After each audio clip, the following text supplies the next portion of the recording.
Deus abençoe a tua vida, você que nos acompanha aqui, o nosso canal pelo YouTube, aqui do Éder Casquel, que Deus abençoe a sua vida, muito obrigado, né? Você que não é inscrito, se inscreva, você que é inscrito, ative o sininho aí para que sempre que sair notificações do nosso canal, você seja, né, aí avisado e você possa compartilhar conosco desta palavra de Deus para as nossas vidas, tá? Nós estamos em uma série de mensagens, a vida e os tempos do apóstolo Paulo, e vamos falar hoje da primeira viagem missionária. Tá descrito em Atos dos Apóstolos, do capítulo 13, do versículo 1 até Atos dos Apóstolos, capítulo 14, até o versículo de número 28. Tá? Foi uma viagem bem extensiva, aconteceram-se vários fatos nesta viagem, então nós vamos dividir ela por etapas, né? Essa é a viagem, a primeira viagem missionária de Paulo, parte A, tá? Nós vamos até aonde João Marcos desiste da caminhada, tá? Partindo do porto de Seleucia, Paulo e seus companheiros desembarcaram em Chipre, em seu extremo leste. De Selamina cruzaram toda a extensão da ilha, pregando primeiro nas sinagogas dos judeus, né? Esse era um ponto de contato com os gentios e com os judeus, dos quais, né, alguns gentios, eles haviam se tornado adeptos do judaísmo ou era simplesmente curiosos. Tá? Assim que eles chegaram em Chipre, eles começaram a pregar o evangelho neste ponto, nas sinagogas. Sempre Paulo começa por este ponto, pregando nas sinagogas dele. Para quem é simples, ele anunciava o evangelho. Para aqueles que queriam disputar com ele, também ele disputava com eles as escrituras. Então os missionários levaram consigo o jovem João Marcos.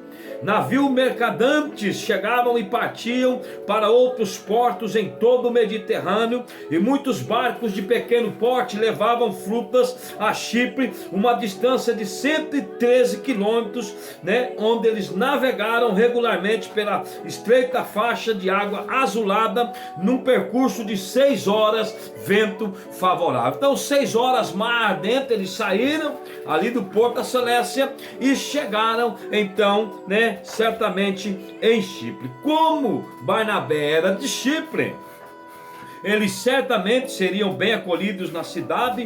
Além disso, havia uma ilha cristã que haviam sido perseguidos e expulsos de Jerusalém. Quando houve a perseguição geral, eles estavam ali reunidos também, né, em Chipre. Eles pregaram a Cristo sempre que tiveram oportunidade. É possível que fizeram nas minas de cobre, nas salinas, nos pomares, nas fábricas. Por onde passaram, eles anunciaram a Jesus Cristo. Onde houvesse um grupo de pessoas, eles estavam anunciando. É certo que visitaram as sinagogas nas aldeias e finalmente, depois de várias semanas, eles entraram ao mar ocidental e foram para a cidade de Pafos, né? Começaram a pregar ali em Chipre, foi pregando e foram para a capital, que era Pafos, né? Como eu disse antes, eles tinham sempre, Paulo tinha sempre esse método de procurar as grandes cidades, os centros populacionais.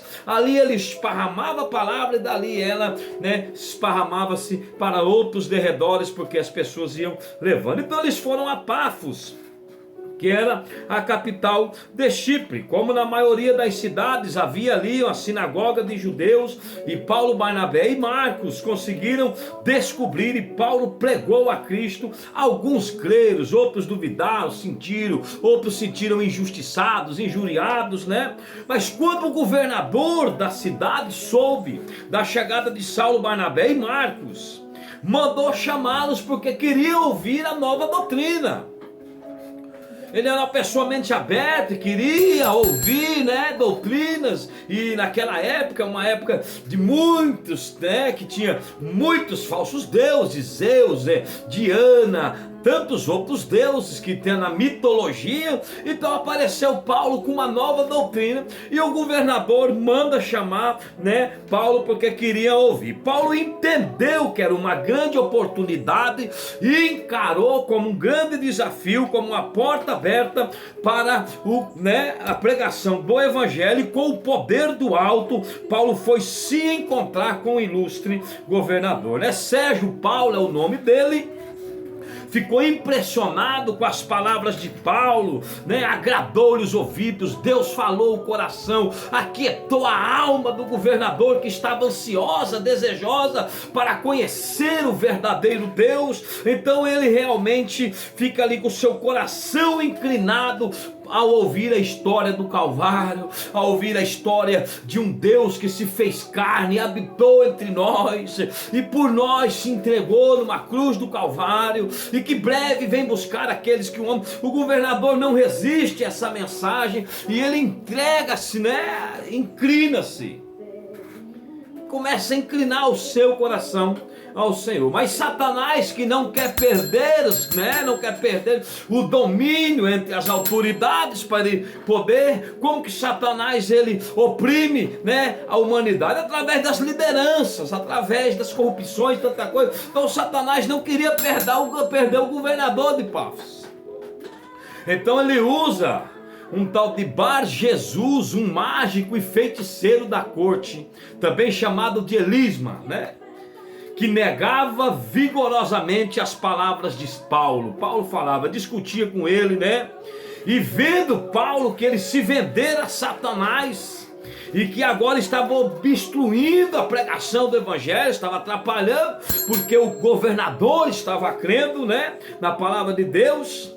Então a Bíblia diz que Paulo clamou contra ele e ele ficou cego, sem ver a luz por algum tempo, e buscava quem o pudesse guiar pela mão, como fala lá em Atos 13, do 10 ao 11. Tá? Quando ele quis atrapalhar, Paulo falou, não, eu conheço como que Jesus faz com quem atrapalha, né? Eu sei, então você vai ficar cego também como eu fiquei, para depois você ver a luz novamente e ver uma luz diferente, ver uma luz, né, vitoriosa. Muitas vezes Deus nos permite passar nas trevas para que possamos, né, aprender a agradecer a Deus pela luz. Então ele fica cego naquele momento, procurando quem possa o guiar. O governador, vendo a poderosa mão de Deus agindo, não pôde resistir ao evangelho, creu e foi contado entre os cristãos, e esse foi um grande avanço na obra missionária. Imagina agora você ganhando um governador do estado para Cristo.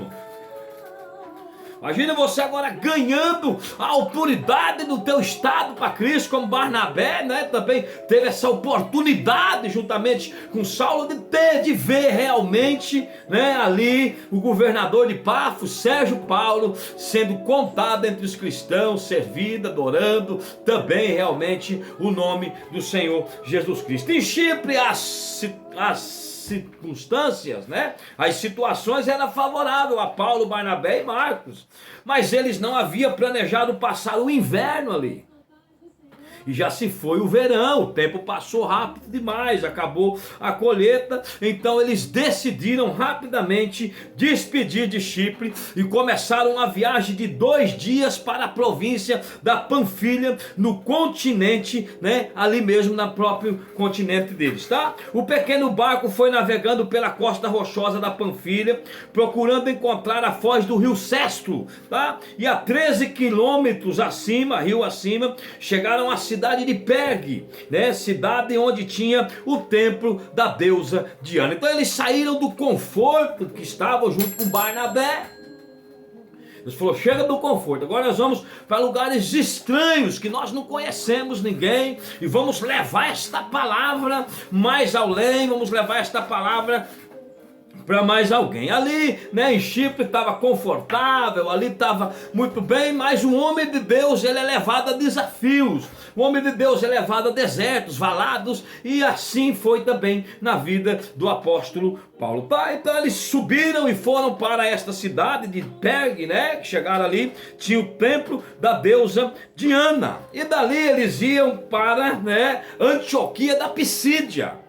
Desembarcaram em Derbe, ficaram ali, pregaram a palavra de Deus e depois partiram, né, para a cidade de Antioquia da Pisídia. Para chegar na Antioquia da Pisídia, você passava pelas montanhas da Panfilha. Fui estudar tão famosas montanhas, o que eu acredito possa ser uma das causas, entre tantas outras, que fez com que João Marcos voltasse para trás ao chegar nas montanhas da Panfilha, neste momento que João Marcos vê o perigo e ele abandona os 2 missionários e volta para trás. Tá? As montanhas da Panfilha eram perigosas, as passagens eram infestadas de assaltantes, havia pirataria em alto mar e outros foram expulsos do mar e se tornaram meliantes que molestavam frequentemente os viajantes que passavam ali pela estrada montanhosa até chegar de Derbe, de Perge, melhor dizendo, até, Antioquia da Pisídia. Tá? Eles tornaram-se ladrões, assaltantes sem piedade alguma. Diziam-se, alguns historiadores, que eram animais selvagens à espera nos desfiladeiros. Quando o cara escapava, que perdia tudo que tinha, vindo lá pra cá, tudo rasgado, ensanguentado, ele dizia: o que aconteceu nas montanhas da Panfilha? Eles diziam: os animais selvagens, porque aquilo não é ser humano, aqueles são seres selvagens, homens cruéis, piratas, assaltantes, pessoas sem escrúpulo nenhum, estavam escondidos nestas montanhas, esperando, que passassem ali os viajantes para os saquearem, à espera deles no desfiladeiro. João Marcos, sentindo medo e pensando nas possíveis consequências, decidiu voltar para casa. Falou: não vou adentrar essas montanhas da Panfilha, eu não vou continuar esse trajeto, é muito perigoso. Há assaltantes, há meliantes, há piratas do mar, há piratas que foram expulsos e estão como animais selvagens nos desfiladeiros. E aqui João Marcos decide voltar para casa. Então, após a partida de Marcos, que volta para casa, está ali já, quem sabe morasse em Chipre, porque Barnabé era de Chipre, ele era sobrinho de Barnabé. Então ele retorna para a sua casa. Então Paulo e Barnabé continuaram a viagem pelas trilhas montanhosas, seguindo o curso do rio até a cidade da Antioquia da Pisídia, que era a porta de entrada para o interior da Ásia Menor.